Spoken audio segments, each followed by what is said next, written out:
मैं आर्तिका शुक्ला हूँ। आप में से कई लोगों ने मेरा इंटरव्यू पहले भी देखा होगा। मेरी इस बार यूपीएससी में चौथी रैंक आई है और मैं पेशे से एक डॉक्टर हूँ। मैंने एमबीबीएस किया है, मैं एमडी कर रही थी, जिसके दौरान मुझे लगा कि मैं यूपीएससी की परीक्षा दूं और इसलिए मैंने ये एग्जाम दिया। अब आज मैंने जो भी इन पूरे एक साल में जिस तरह तैयारी की, जो भी मैंने सोचा करने का जैसा रिजल्ट आया, इन सब से जो भी मैंने सीखा वो मैं आप सबसे शेयर करना चाहती हूँ। मैं बताना चाहती हूँ आपको। मुझे पता नहीं आपको कितना इससे फायदा होगा, लेकिन अगर आप में से किसी एक को भी इससे थोड़ा सा भी फायदा होता है तो मैं खुद को बहुत खुशकिस्मत मानूंगी।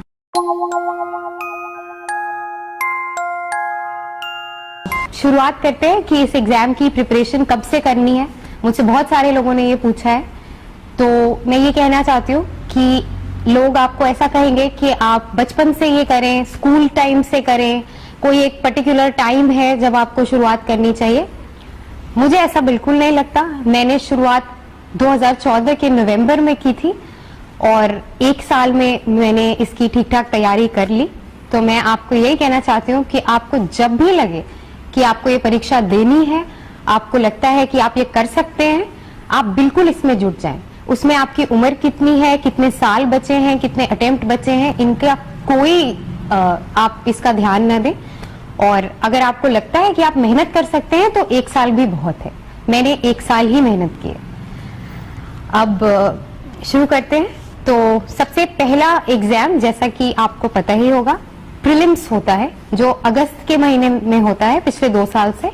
दूसरा एग्जाम इसका मेंस होता है, जो दिसंबर में होता है।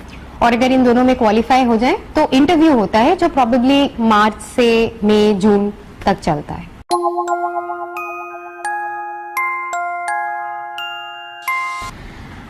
प्रीलिम्स का जो पेपर होता है उसमें 2 पेपर्स होते हैं।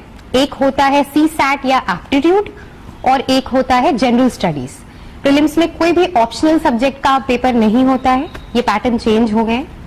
सीसैट जो है वो क्वालिफाइंग हो गया है, तो उसमें बस अब आपको 33% ही लाने की जरूरत है। उसमें ज्यादा कुछ उसकी टेंशन लेने की जरूरत नहीं है। अगर तैयारी की बात करें, जैसे मैंने करी थी वो मैं आपसे शेयर करूंगी। पेपर जो जीएस का होता है उसका यूपीएससी एक सिलेबस निकालती है। उस सिलेबस को आप देखें, उसमें history, geography, economics, current event, science and technology सब कुछ होता है। एक्चुअली कोई सिलेबस होता ही नहीं है। जो भी देश में चल रहा है, जो एक जनरल वेल इन्फॉर्म्ड पर्सन को पता होना चाहिए, वो सब इस पेपर में आता है। इससे घबराने की कोई जरूरत नहीं है। मैं भी बहुत घबराती थी, पर मैं ये बताना चाहती हूँ कि अगर आप एक सिंपल सा प्रोसीजर फॉलो करें तो आपके इतने नंबर आ जाएंगे कि प्रीलिम्स में आपका सिलेक्शन हो जाए। और प्रीलिम्स में अच्छा करके बहुत अच्छी रैंक का उससे कोई ताल्लुक नहीं है। प्रीलिम्स सिर्फ सिलेक्शन लेवल का एग्जाम है। हिस्ट्री, ज्योग्राफी, इकोनॉमिक्स, इन सब के लिए कौन सी किताबें पढ़नी है, इनमें मैं बड़ा ही बेसिक सा आपको बता सकती हूँ कि स्पेक्ट्रम की मॉडर्न हिस्ट्री एक किताब है जो बहुत इंपॉर्टेंट है हिस्ट्री के लिए। ज्योग्राफी के लिए आप एनसीईआरटीज पढ़ सकते हैं क्लास 6 से 12 तक।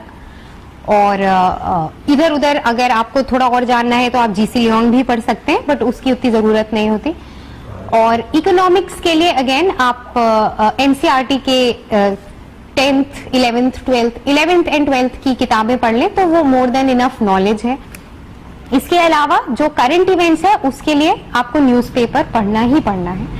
और मैंने सिर्फ एक ही न्यूज़पेपर पढ़ा था जो द हिंदू था।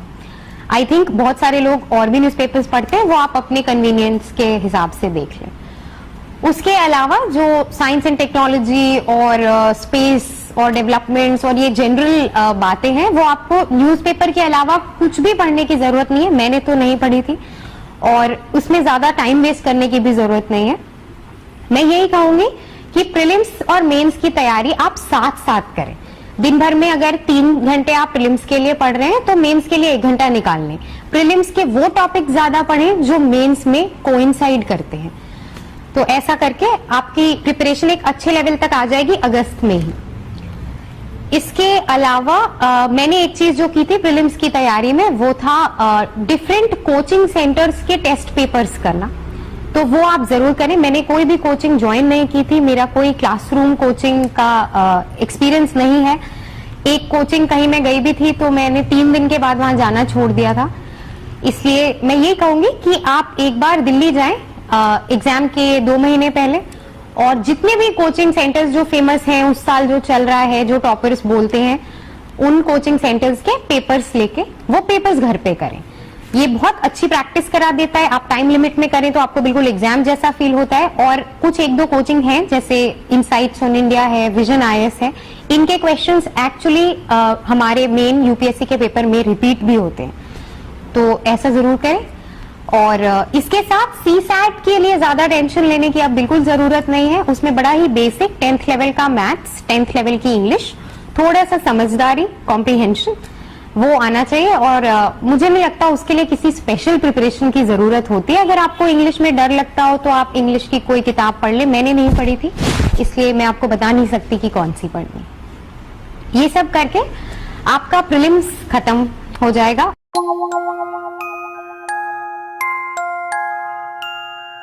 अब एक बात है कि प्रीलिम्स देने के बाद जो रिजल्ट आता है वो 1-1.5 महीने बाद आता है, और आपका मेंस का एग्जाम दिसंबर में ही होता है। तो इसलिए हम मेंस की प्रिपरेशन शुरू करने से पहले प्रीलिम्स के रिजल्ट का वेट नहीं कर सकते। तो मैंने क्या किया था कि प्रीलिम्स के बाद 1 हफ्ते का गैप लिया और उसके बाद मैंने शुरू कर दिया मेंस की तैयारी करने। आपको भी यही करना चाहिए। आपको खुद पे इतना विश्वास होना चाहिए कि अगर आपने प्रीलिम्स दिया है तो आपका सिलेक्शन होगा और हो जाएगा। Prelims is not a big problem, उसमें इतनी दिक्कत नहीं होती है। उसके बाद आता है मेंस की तैयारी।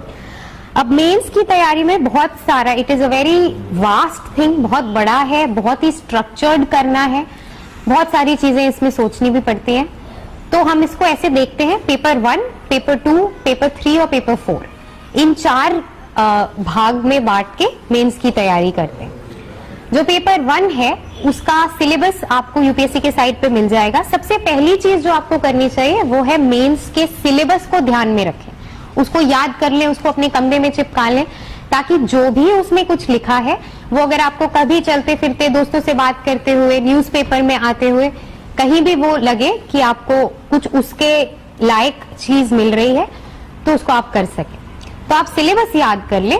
उसके बाद बात आती है प्रिपरेशन की। पेपर 1 जो है उसमें आता है हिस्ट्री, ज्योग्राफी, थोड़ा सा डिजास्टर मैनेजमेंट और 1-2 टॉपिक्स और होते हैं, सोशल डेवलपमेंट, सोसाइटी का प्रेजेंस और वुमेन का उसमें क्या रोल है, और ये सारी चीजें कुछ बड़ा सा सिलेबस है यूपीएससी के साइट पे, वो आप पढ़ें।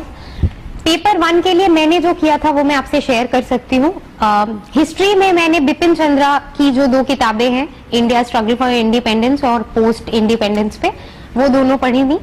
मैंने रामचंद्र गुहा की इंडिया आफ्टर गांधी भी पढ़ी थी, पर वो एग्जाम के लिए ज्यादा इंपॉर्टेंट नहीं है। अगर आपके पास टाइम है और आपको पढ़ने का शौक है तो वो किताब जरूर पढ़ें, वो बहुत इंटरेस्टिंग किताब है। ज्योग्राफी के लिए मैं ये कहूंगी कि अगर आपको एक बेसिक ज्योग्राफी का सेंस प्रीलिम्स तक हो जाना चाहिए, उसके लिए आप NCERT 10th, 11th, 12th, 9th, आपको जहां भी लगे कि आपको पढ़ने की जरूरत है वो पढ़ लें। 11th और 12th की एनसीईआरटी बहुत इंपॉर्टेंट है। उसके एडिशन में आप जीसी लियोंग पढ़ें, मैंने वो पढ़ा था। फिजिकल पार्ट, एटलीस्ट पार्ट 1 उसका आप बहुत अच्छे से पढ़ें। आजकल तो क्वेश्चंस मेरे पेपर में नहीं आए थे लेकिन आ सकते हैं, तो उसको अच्छे से पढ़ें। उसके अलावा वर्ल्ड ज्योग्राफी और इन सब का आपको ऑनलाइन बहुत सारा मटेरियल मिल जाएगा, तो दैट इज वेरी हेल्पफुल। मैंने एक मृणाल की साइट है, एक इनसाइट्स ऑन इंडिया है, इन पे ज्योग्राफी के लेक्चर्स बहुत ध्यान से पढ़े थे, मैंने उनके वीडियोस भी पढ़े थे, तो वो एक इम्पॉर्टेंट एस्पेक्ट है उसका। थोड़ा सा आप ले सकते हैं इंटरनेट का हेल्प इन ज्योग्राफी। उसके बाद आता है सोशल, सोसाइटी की जो बातें हैं, मैं उसके लिए एक बात बहुत क्लियरली बोलना चाहूंगी कि सोसाइटी और वुमेन और इन सब बातों के लिए आपको कोई अलग से मटेरियल पढ़ने की जरूरत नहीं है। आपको कोई पेपर में जो ये सारी चीजें आती हैं, द हिंदू हो चाहे इंडियन एक्सप्रेस हो या आप जो भी पढ़ते हो, आपने करंट इवेंट्स अगर पढ़ा हुआ है तो सोसाइटी आपका ऑलरेडी तैयार है, उसमें आपको कुछ भी नया करने की जरूरत नहीं है, उसमें आप टाइम वेस्ट ना करें। जो भी नई चीजें हो रही हैं वो ही काफी है for current, for society in paper 1। उसके अलावा कोचिंग बहुत सारे मटेरियल्स निकालती है, सोसाइटी पे एक किताब है, एनसीईआरटी है, ये सब पढ़ने की जरूरत नहीं है, मैंने नहीं पढ़ा था। सिर्फ जो पूरे साल हो रहा है आप उससे अप टू डेट रहें, आप पीआईबी की साइट्स पढ़ते रहे, आप पीआरएस में पढ़ते रहे, आप एमपीआर पढ़ते रहे, मंथली पॉलिसी रिव्यू होता है, ये गवर्नमेंट के साइट्स हैं। अगर और टाइम हो तो आप गवर्नमेंट की इंडिविजुअल साइट्स हैं, जैसे मिनिस्ट्री ऑफ ह्यूमन रिसोर्स की अपनी एक साइट है, विमेन एंड चाइल्ड डेवलपमेंट की एक साइट है, वो साइट्स पढ़ते रहे, इतना काफी है सोसाइटी का पार्ट प्रिपेयर करने के लिए। उसके अलावा एक I think disaster management paper 1 में आता है, उसके लिए एआरसी की रिपोर्ट मैंने पढ़ी थी, वो that is more than enough. उसके अलावा आपको कहीं इधर उधर भागने की जरूरत नहीं है।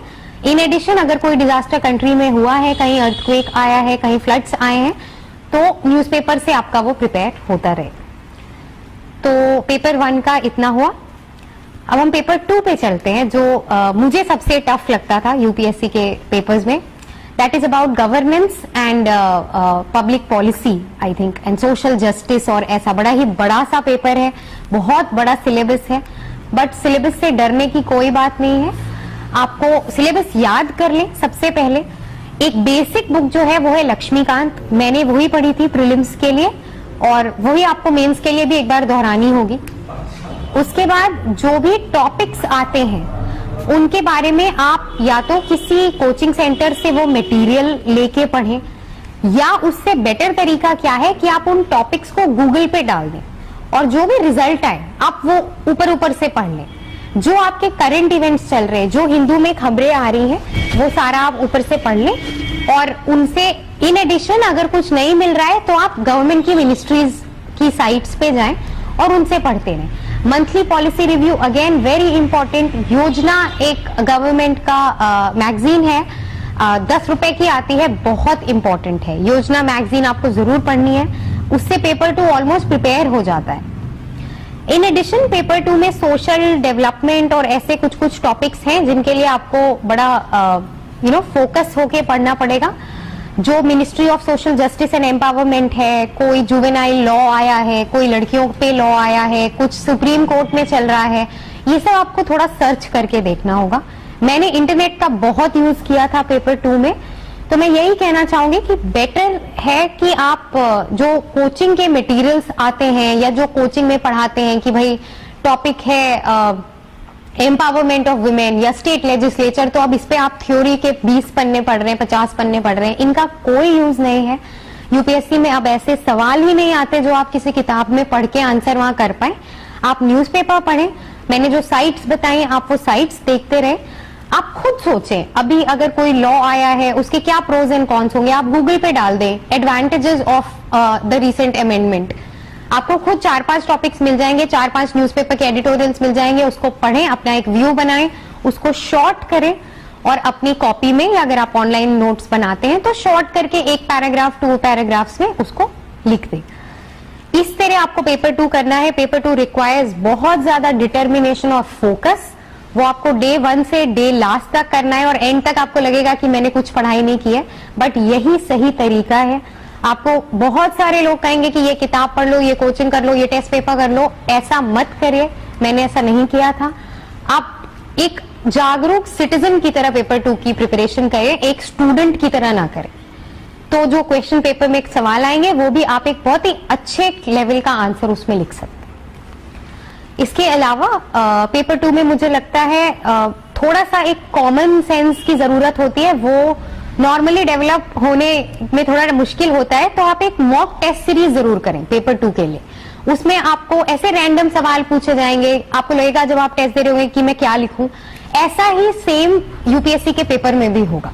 मैंने जब पेपर दिया था 20 क्वेश्चंस में से 8 क्वेश्चंस ऐसे थे जिनको पहली बार पढ़ के मुझे लगा ये तो मैंने कभी देखा ही नहीं है, बट मैं आपको ये बताना चाहती हूँ कि उसके बारे में आप 15 सेकेंड सोचें, एक नॉर्मल पर्सपेक्टिव से, एक बहुत ही जागरूक और नॉर्मल सिटीजन की तरह आप वो क्वेश्चन पढ़ें और एक स्मॉल सा आंसर 200 वर्ड का उस पर लिख दें।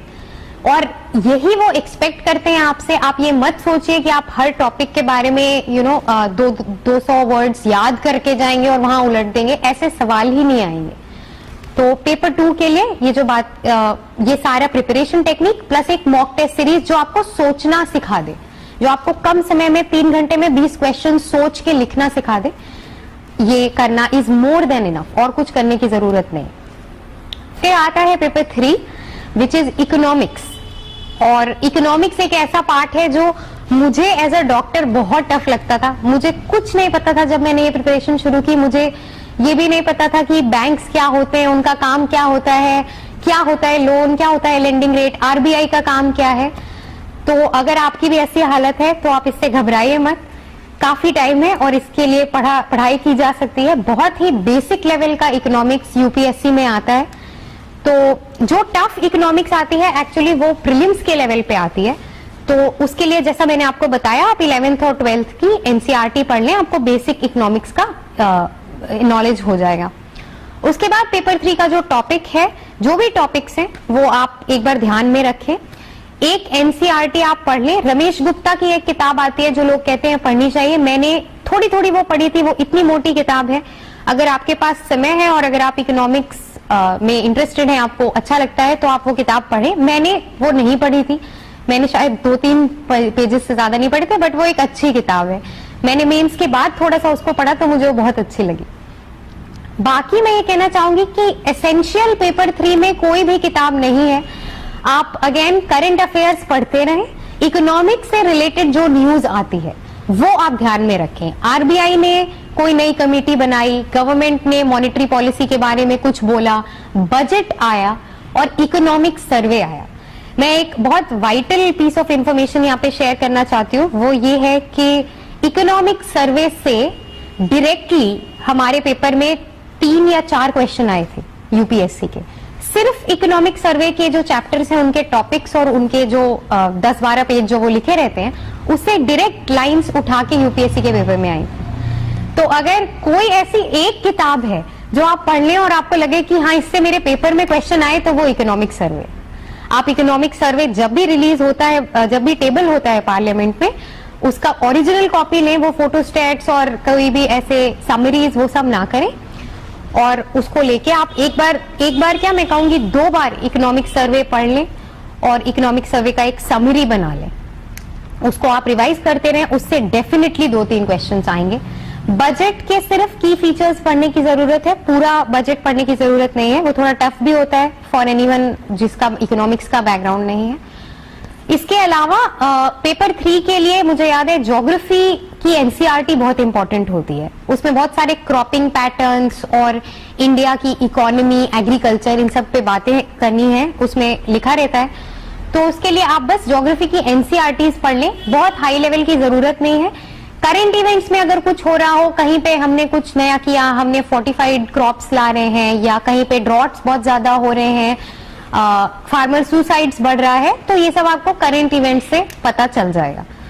इसके अलावा पेपर 3 में एक साइंस एंड टेक्नोलॉजी और स्पेस डेवलपमेंट का एक पार्ट है जो थोड़ा डरावना लगता है शुरुआत में, बट अगेन मैं यही कहूंगी उसके लिए स्पेशल प्रिपरेशन की बिल्कुल जरूरत नहीं है। आप रोज हिंदू पढ़ते रहें, जो उसका स्पेस का पार्ट आता है, अगर आपको कुछ लगता है इंपॉर्टेंट तो उसके नोट्स बना लें।